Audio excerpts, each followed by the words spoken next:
So we got the mobile power system here, the B2 prototype. I don't know if you can see it as well, but that's the 22 kilowatt generator. Got the chrome finish there. 100 pounds of propane on board, 33-gallon tank.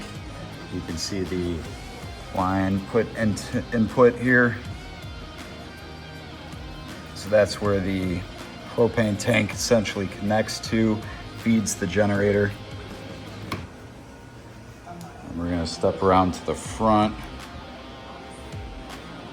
Got the towing mechanism. It's 3,000 pounds in total, but the tongue weight is about 100 pounds. So you can tow this thing with a hand dolly. There's emergency light bar on top, EV recovery right there. This door here contains the modem for the Wi-Fi, the onboard Wi-Fi unit currently, and that's actually plugged in and being powered by the MPS currently right now. As you can see, the cord to it tracks over here, the AC outlet, 100 amp, 240 volt. You got the 50 amp, you got the 30 amp socket, you got a other 30 amp socket with the 3 prongs essentially here, the 4 prong here. Then you have the standard 20 amp outlets as well, the 120 volts that you see in your home. Basically what this is a circuit breaker like you have in a standard home right there, built in, or like you see in an RV unit.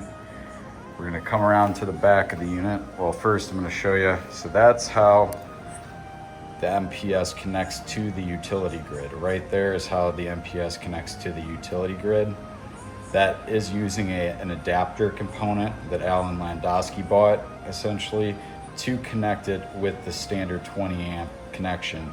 It's also connectable though via 50 amp, and I'll let Al show that to you guys a little bit later. I'm gonna step around to the back of the vehicle here. I'm gonna open up the control center. And so when this thing is fully powered up, you'll see the iPad come on. There's also a secondary Wi-Fi unit under that. You have the inverter controls, which I will show you guys in a later video. You have the vehicle system monitor, which I'll show you guys in a later video as well too. This is the inverter control, so you hold that down for 5 seconds to turn it on. The batteries, you press that button. The light bar, you press this button. You got a unit level right here, so you can see exactly if the unit is level before you put it in a towing vehicle, or essentially if you're on the road, just to make sure that your towing connection's good. You got the hops clock, so that you can sell either utility electricity back to the utility grid via the grid connection here. I'll give you guys a little bit better angle here.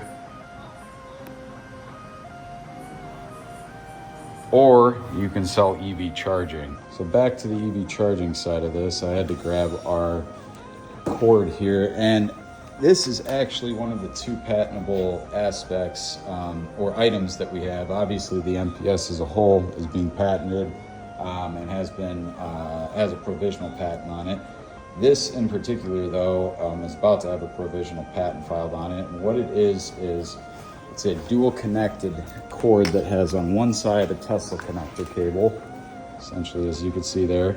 On the other side, you have the non-Tesla connector cable there. So the NACS and the J1772 cords essentially in the same cable. And the thought there was people don't want to carry around these 2 sets of the heavy cables. They want 1 set of the cables in particular.